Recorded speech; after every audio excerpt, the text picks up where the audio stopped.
আসসালামু আলাইকুম। আমি doctor Nazmul Hasan, physical medicine and rehabilitation বিশেষজ্ঞ বা ফিজিয়াট্রিস্ট।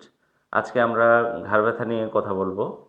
ঘাড় ব্যথার কিছু কমন কারণ রয়েছে। তার মধ্যে একটিকে আমরা বলি মেকানিক্যাল নেক পেইন বা কাজের সাথে সংশ্লিষ্ট ব্যথা, যেটা কাজের পরে বেড়ে যায় এবং বিশ্রামের পরে তুলনামূলক কমে যায়।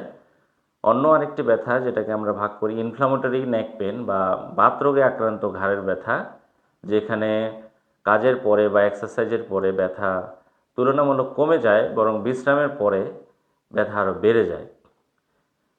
মেকানিক্যাল নেক পেনের অংশ হিসেবে ইদানিংকালে আমরা যেটা বেশি পাচ্ছি সেটা হচ্ছে টেক্সট নেক সিনড্রোম। দীর্ঘক্ষণ যারা ডেস্ক জব করেন, মনিটরের দিকে তাকিয়ে থাকেন বা ফোনের দিকে সামনের দিকে ঝুঁকে ফোনের দিকে তাকিয়ে থাকেন, এরকম দীর্ঘ সময় ফোন দেখতে থাকেন, তো এর ফলে ঘাড়ে ব্যথা তৈরি হয়, ঘাড়ের মাংসপেশি শক্ত হয়ে যায়, ঘাড় ঘোরাতে অসুবিধা হয়, কখনো কখনো ঘাড়ের ব্যথা হাতের দিকে ঝিঝি হিসেবেও আসতে পারে।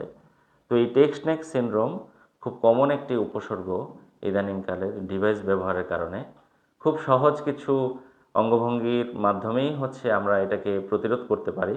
যেমন ফোনের দিকে সামনের দিকে না ঝুঁকে ফোনটাকে যদি আমরা এরকম সামনে নিয়ে আসি, ঘাড়কে স্ট্রেট রাখি বা সোজা রাখি, বা আমাদের সামনে যে মনিটর থাকে, আমরা যারা দীর্ঘক্ষণ মনিটরে কাজ করি, মনিটরটা যদি আমাদের আই লাইনে থাকে, একটা নির্দিষ্ট দূরত্বে থাকে, টেবিল এবং চেয়ারটা যদি আমার একটা সঠিক মাপে থাকে, যেখানে আমার কোমর এবং ঘাড় স্ট্রেট থাকবে, এরকম আরও কিছু নির্দিষ্ট প্রসিডিউর আছে।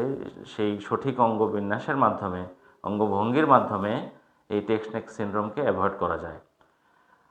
যদি কোনো কারণে এটা দীর্ঘস্থায়ী হয়, অবশ্যই বিশেষজ্ঞ ডাক্তারের পরামর্শ নেওয়া উচিত।